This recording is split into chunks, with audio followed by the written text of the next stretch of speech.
Assalamu alaikum everyone. I hope that you all are doing well. I'm Zainab Shakil and today we are going to do exercise 1.2b and the questions for today are 5, 6, 7 and 8. So let's start. The first question says a bus company has 97,500 tickets to sell for a special event. कि एक बस company के पास total amount में 97,500 tickets हैं जो उन्होंने किसी special event के लिए सेल करनी है.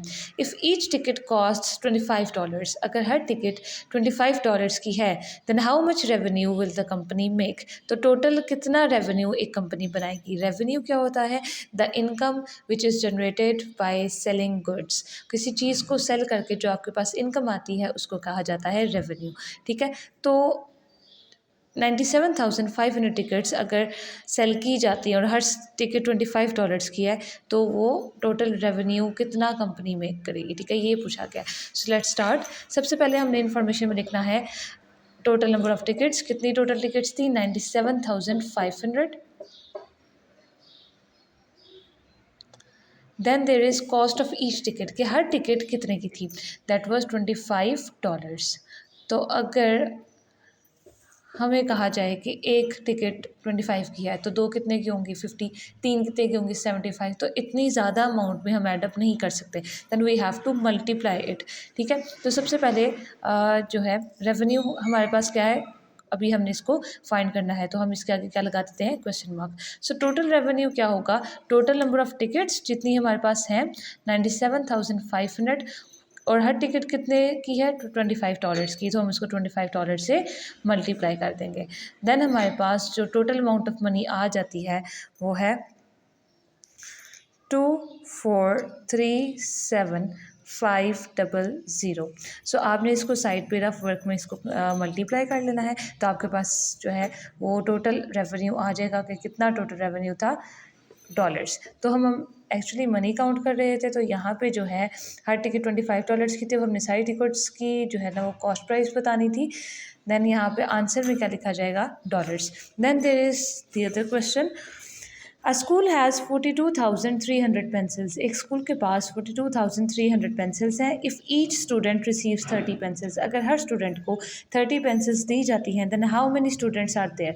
तो फिर वहाँ पे कितने स्टूडेंट्स हैं, यानी कि हमने इसको जो है 30 को डिवाइड करना है 42,300 पे, क्योंकि जब हर स्टूडेंट को 30 पेंसिल्स दी जा रही हैं तो हमने इस दफ़ा पेंसिल्स नहीं बल्कि स्टूडेंट्स फाइंड करने हैं कि वहाँ पे कितने स्टूडेंट्स हैं. और हर स्टूडेंट को अगर 30 पेंसिल्स दी जा रही हैं तो हम सबसे पहले क्या लिखेंगे, इन्फॉर्मेशन हमारी टोटल पेंसिल्स कितनी है 42,300 और and pencils that each student receives कि पेंसिल्स जो हर स्टूडेंट को मिलती हैं वो कितनी है 30.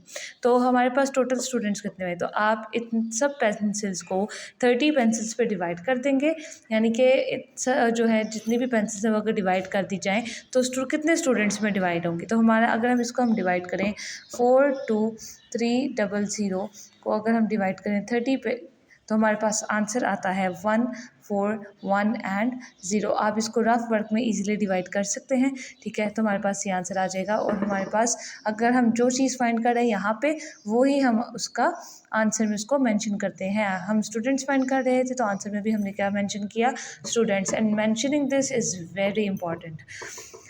Then there is the other question.